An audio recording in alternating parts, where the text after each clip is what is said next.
Assalamualaikum warahmatullahi wabarakatuh. Perkenalkan, nama saya Anissa Sitorus dengan NIM 2202-10036. Saya berasal dari kelas 1A Administrasi Publik. Saya akan menjelaskan tentang ruang lingkup manajemen. Yang pertama-tama saya akan menjelaskan tentang pengertian manajemen. Manajemen secara umum dapat diartikan sebagai rangkaian proses untuk mencapai tujuan suatu organisasi dengan cara bekerja sama dengan sumber daya yang memiliki organisasi.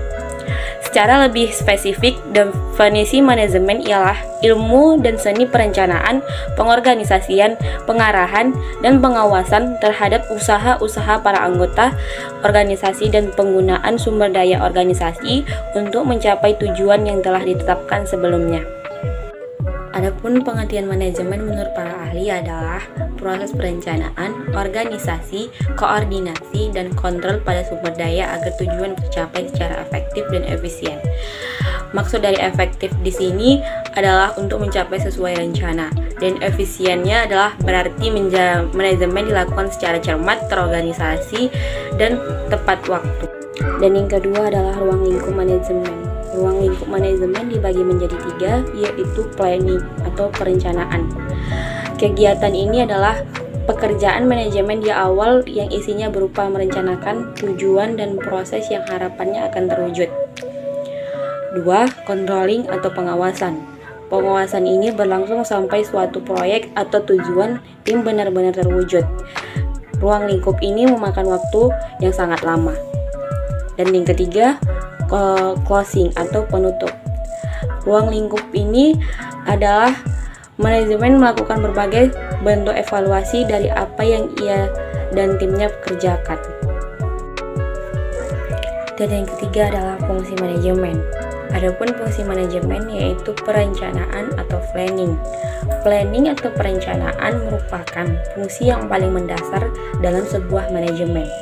Perencanaan merupakan suatu rangkaian proses pemilihan atau penetapan tujuan organisasi dan penentuan berbagai strategi yang dibutuhkan untuk mencapai tujuan. Dan yang kedua, pengorganisasian atau organizing. Pengorganisasian merupakan rangkaian aktivitas berbagai tugas yang akan dikerjakan, serta proses pengembangan struktur organisasi yang sesuai dengan tujuan perusahaan.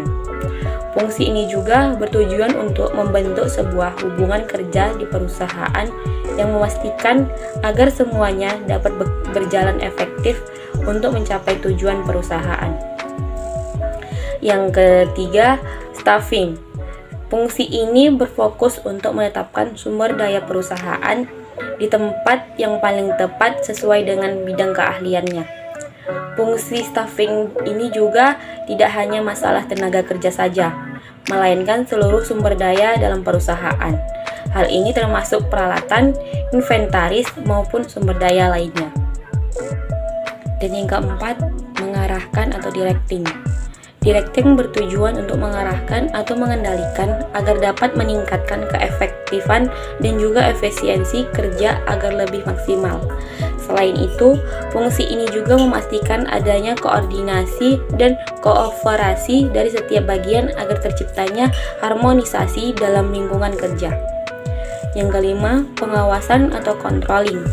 Tujuan dari fungsi ini adalah untuk menilai pekerjaan yang telah dilakukan oleh semua sumber daya manusia yang ada di suatu perusahaan. Namun tidak hanya sumber daya manusia, keuangan dan waktu pun harus diperhatikan dalam fungsi controlling ini.